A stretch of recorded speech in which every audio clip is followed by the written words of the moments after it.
A paz do Senhor, meus irmãos, sejam todos muito bem-vindos a mais uma aula de preparação para nessa escola dominical da Assembleia de Deus em Campo Grande, no Rio de Janeiro. Nosso pastor Alessandro Malafaia. Que você, que é nosso amigo, professor da EBD, sejam muito bem-vindos à nossa aula da classe Maravilha de Sião. Hoje nós daremos continuidade ao estudo da relevância da igreja, da essência e missão. E eu já vou compartilhar com os irmãos os slides referentes ao estudo dessa nossa lição, que é de número 7, que tem por título A Relevância da Igreja para o Crescimento e a Vida do Cristão. Nós vamos na nossa revista lermos o texto áureo. Até que todos cheguemos à unidade da fé e ao conhecimento do Filho de Deus, a varão perfeito, à medida da estatura completa de Cristo. Efésios 4:13. Verdade aplicada. A vida do discípulo de Cristo, que inicia no novo nascimento, deve ser uma vida de contínuo desenvolvimento e crescimento em Cristo. Os objetivos desta lição: apontar a relevância da igreja na vida do cristão, esclarecer que a igreja de Cristo é um corpo vivo, conscientizar cristãos sobre participação e vida no corpo. Vamos para o esboço da nossa lição. O ministério ajuda no crescimento do cristão. O convívio na igreja e o crescimento do cristão. A lei do crescimento por meio do fazer. Vamos para a nossa introdução.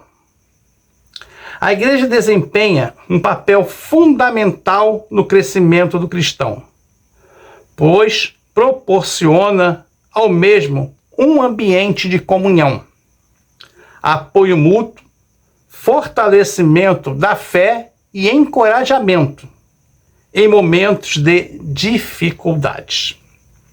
Então nós temos a nossa introdução da revista e vamos partir para agora o tópico de número 1, que tem como tema que o ministério ajuda no crescimento do cristão.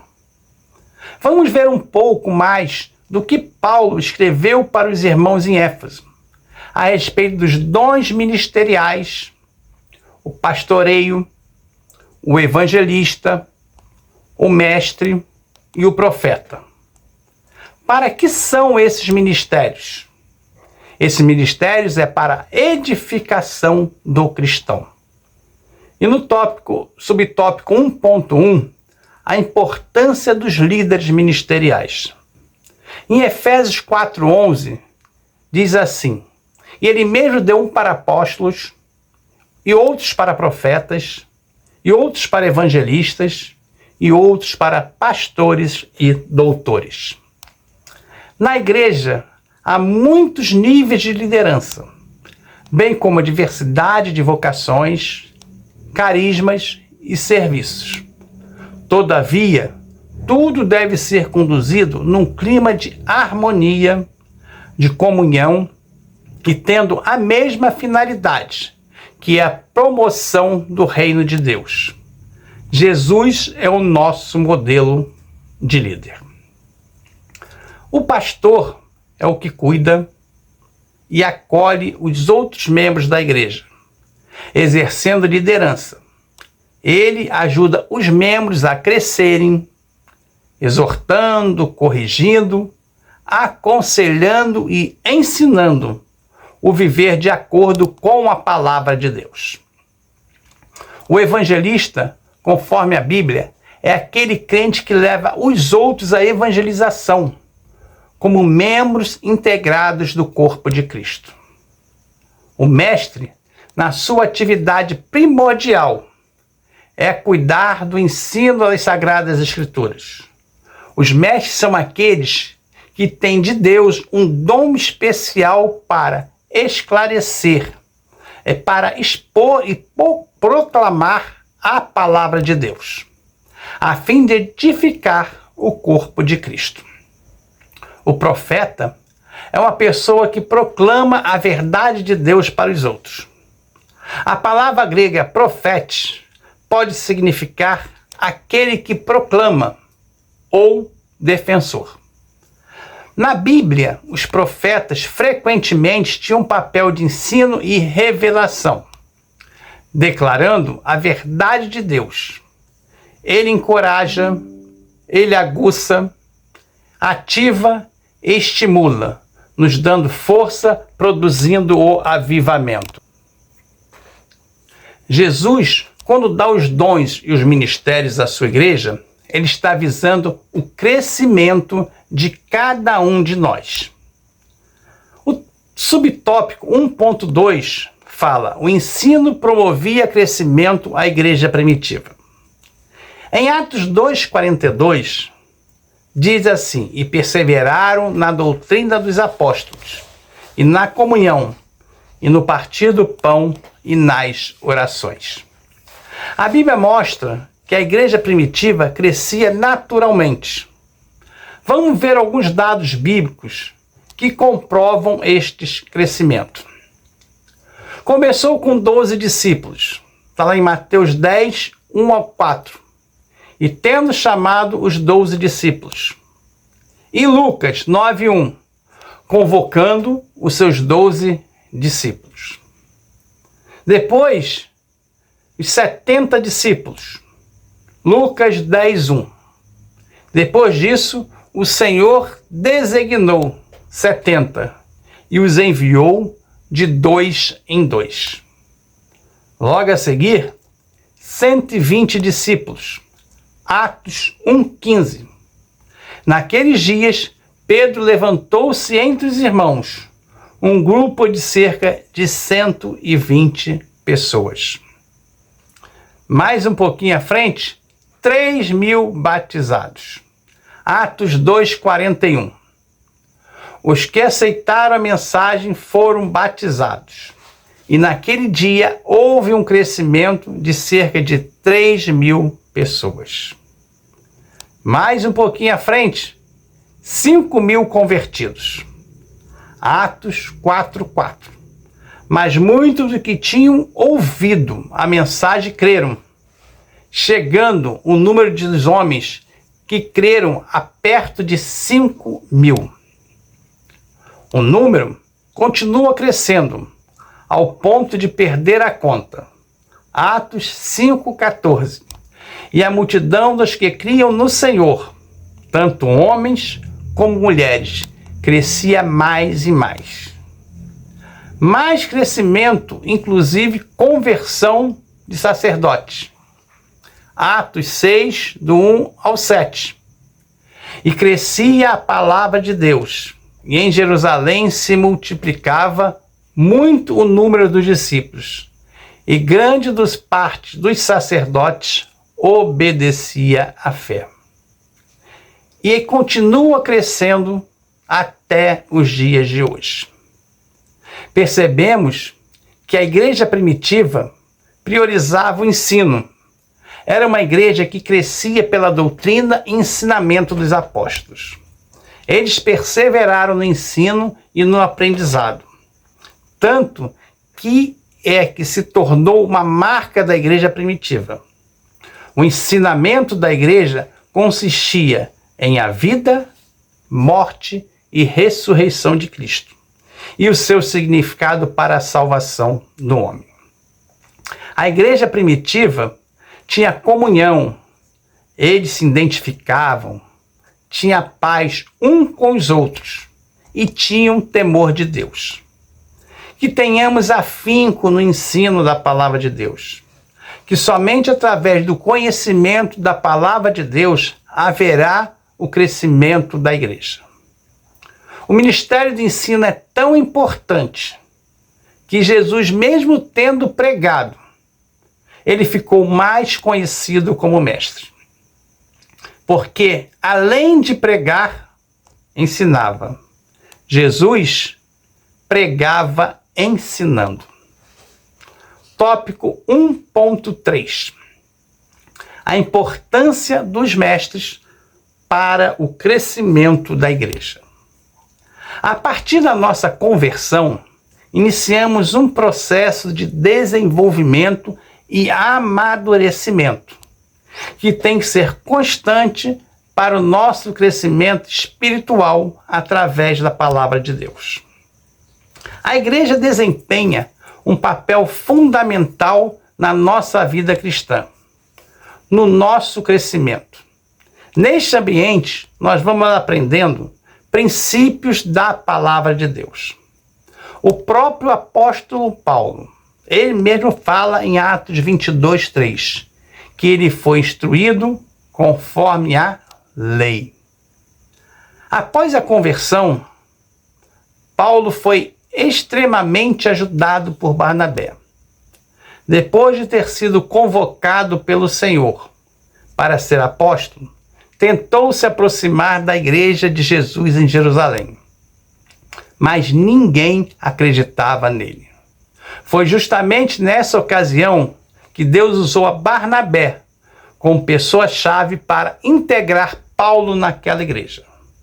Barnabé deu testemunho da conversão de Paulo. Em Atos 9, 26 e 27, diz que assim: e quando Saulo chegou a Jerusalém, procurava juntar-se aos discípulos, mas todos os temiam, não crendo que fosse discípulo. Então Barnabé, tomando-o consigo, o trouxe aos apóstolos e contou como no caminho ele vira o Senhor. E este lhe falara, e como em Damasco falara ousadamente no nome de Jesus.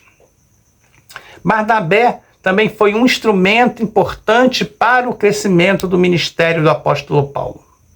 Eles pregaram o evangelho e estabeleceram ramos da igreja, em meio à contínua perseguição. Como vemos em Atos 11, 26 e 25, o próprio Barnabé buscou Paulo para levar para a igreja de Antioquia, para que lá eles ensinassem a palavra de Deus. Durante um ano, Paulo ensinava, onde teve muitos filhos na fé, dentre os quais se destaca a Timóteo. Warren Wiersbe, sobre Hebreus 13:17, nos ensina que os cristãos devem submeter-se à palavra ensinada e vivida por seus líderes espirituais. É muito importante respeitar a liderança pastoral e submeter-se à palavra, pois o pastor tem que prestar contas ao Senhor do seu ministério. Então, nesse tópico de número 1, nós vamos ver o que foi ensinado nesse tópico.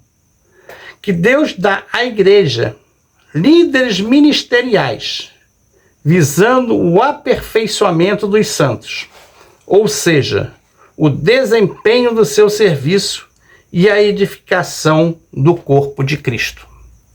Então, meus irmãos, nós vamos estar faltando aqui uma palavra-chave para você, professor, quando chegar domingo, lá na escola dominical, você falar essas palavras-chave para marcar a sua presença, contar pontos para a sua classe.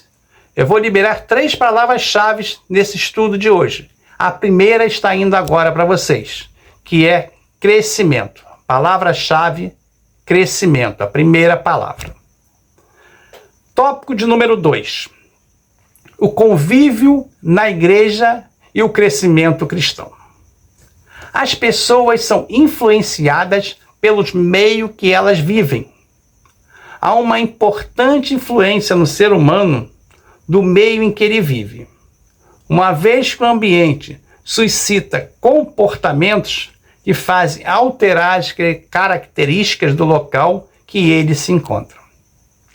Paulo exorta a igreja a não se moldar pelos padrões, crenças, valores, hábitos, costumes e práticas do mundo à nossa volta. Tópico 2.1. O ambiente na igreja. É uma bênção ser membro da igreja.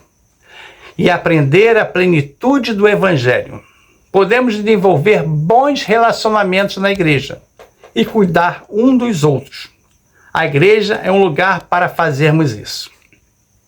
Em Romanos 12:15, diz assim: mas nós que somos fortes, devemos suportar as fraquezas dos fracos e não agradar a nós mesmos.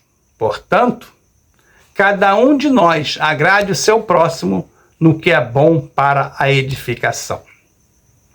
A Igreja de Cristo foi concebida para o crescimento, tanto na esfera individual, onde o cristão é instruído para viverem para a glória de Deus, quanto coletivamente, quando o nosso trabalho em conjunto, como corpo, atinge a todos, levando à salvação e transformação.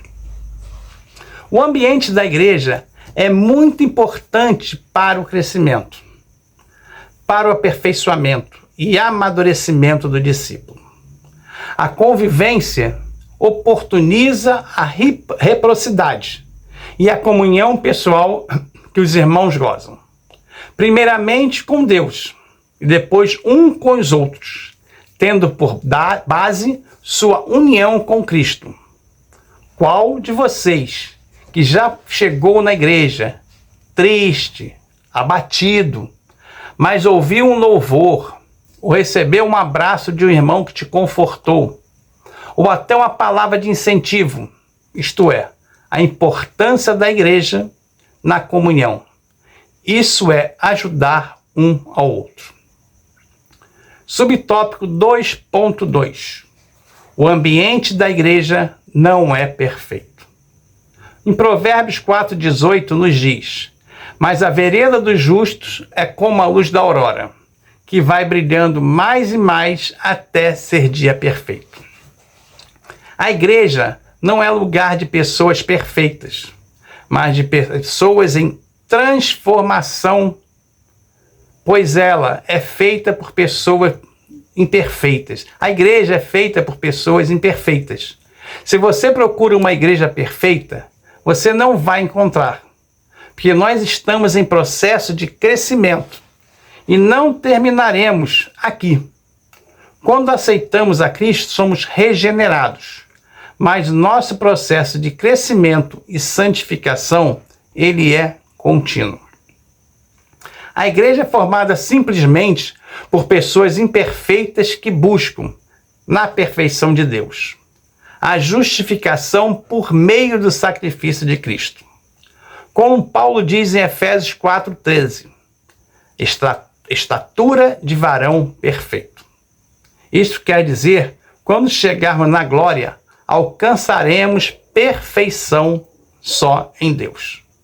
Assim também é na igreja.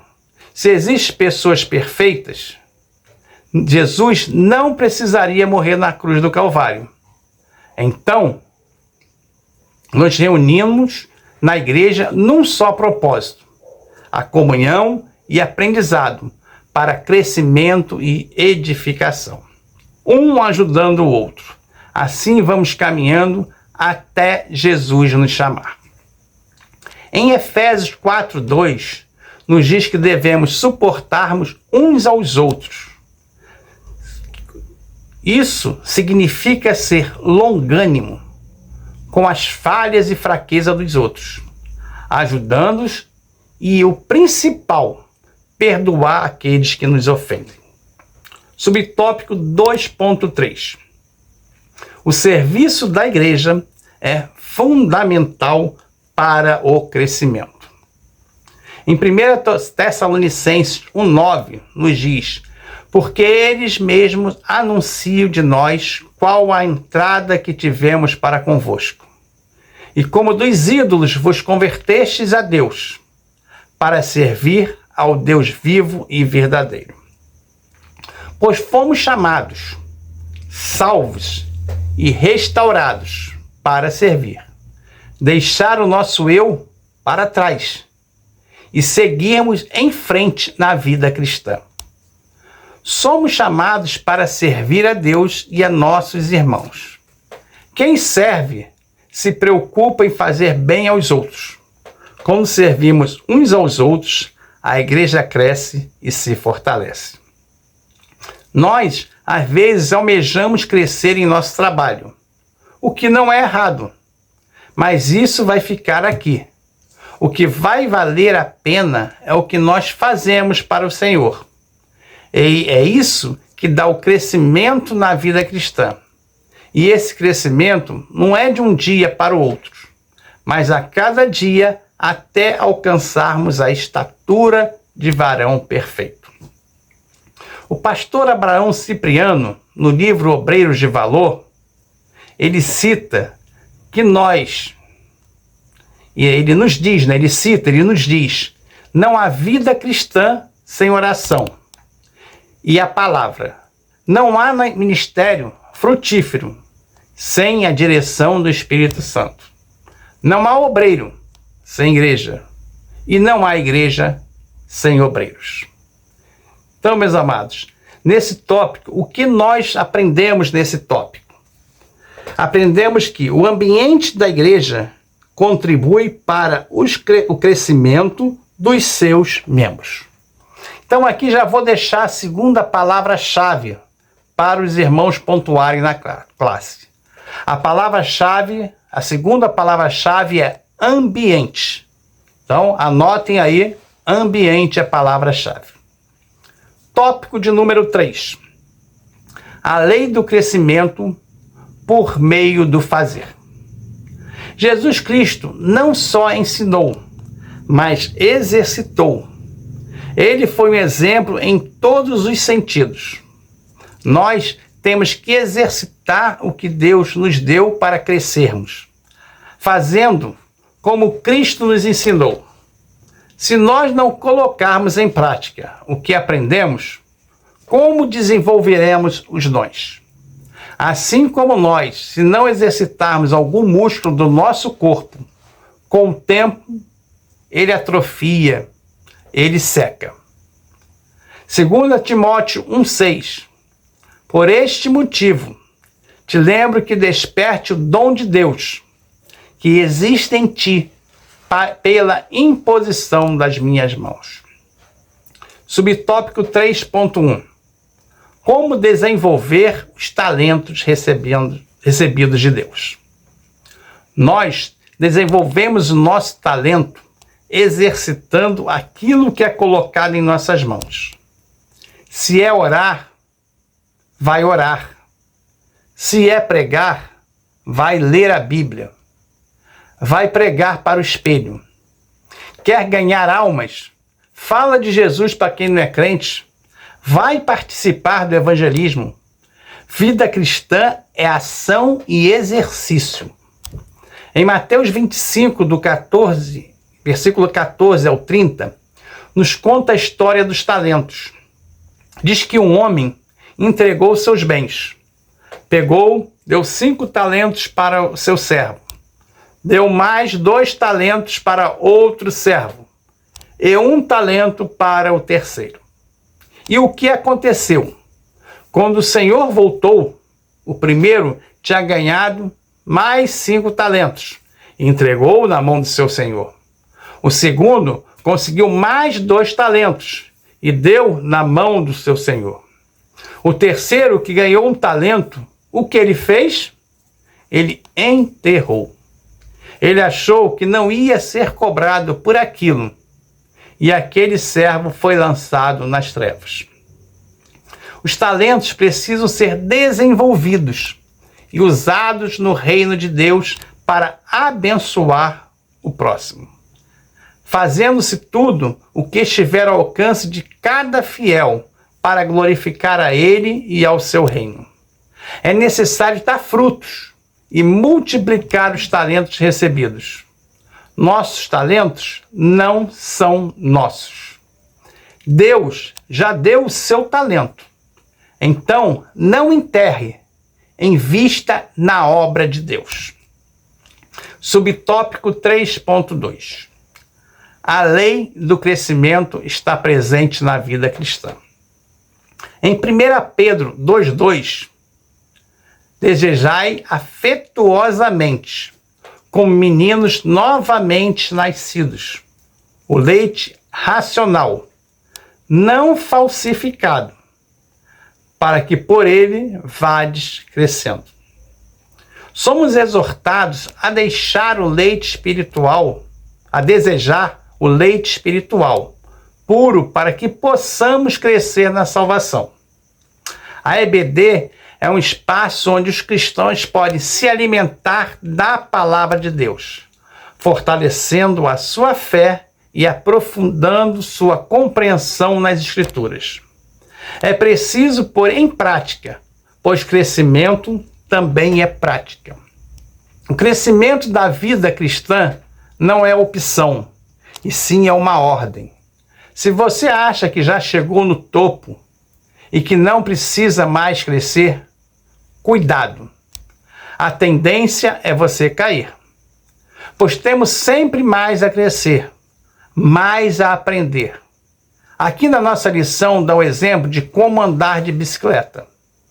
Quando andamos de bicicleta, não podemos parar de pedalar, porque se pararmos de pedalar, perdemos o equilíbrio e podemos cair.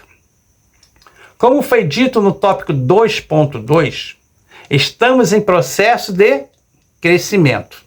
Ainda não alcançamos a plenitude. Independente das circunstâncias que passamos, não há justificativa para o não crescimento espiritual. Tópico 3.3. Essa é a lei para hoje. 1 Timóteo 2, 3 e 4. Porque isto é bom e agradável diante de Deus, nosso Salvador, que quer que todos os homens se salvem e venham ao conhecimento da verdade. Aqui na lição destaca a preocupação de Paulo com a instrução dos fiéis. A recomendação de Paulo para Timóteo é para que ele transmitisse para os homens fiéis tudo o que ele aprendeu de Paulo. Assim, seguisse sucessivamente. É da vontade de Deus que todo homem seja salvo e chegue ao reino do conhecimento pleno da verdade. Assim como Paulo recomendou a Timóteo, a igreja também não pode parar de transmitir a palavra de Deus, para que não aconteça como está relatado no livro de Juízes 2:10, que após a morte de Josué, não tinha ninguém preparando para assumir o lugar de Josué. Após a morte dele, surgiu uma nova geração que não conheciam o Senhor. Eles não foram instruídos, não foram ensinados. Não houve sequência daquela instrução que Deus tinha dado a Josué. Paulo tinha essa preocupação, por isso temos que ensinar a tempo e fora do tempo. Temos que nos preocupar com essa geração. Temos que instruí-los, ensinar o caminho, pois essa geração de hoje está sendo bombardeada com ideologias e militâncias. E só podemos combater com o ensino da palavra de Deus, para que eles também cresçam à medida completa de Cristo. Porque que nós sejamos pressionados, mas não desanimados, perplexos, mas não desesperados, perseguidos, mas não abandonados, abatidos, mas não destruídos. Não caminhamos pelo que vemos, mas que nos move é o que nós cremos.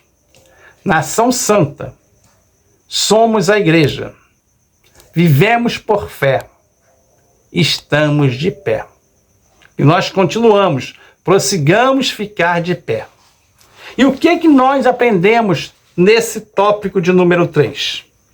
Nós aprendemos o fazer é um princípio presente na vida de Cristo.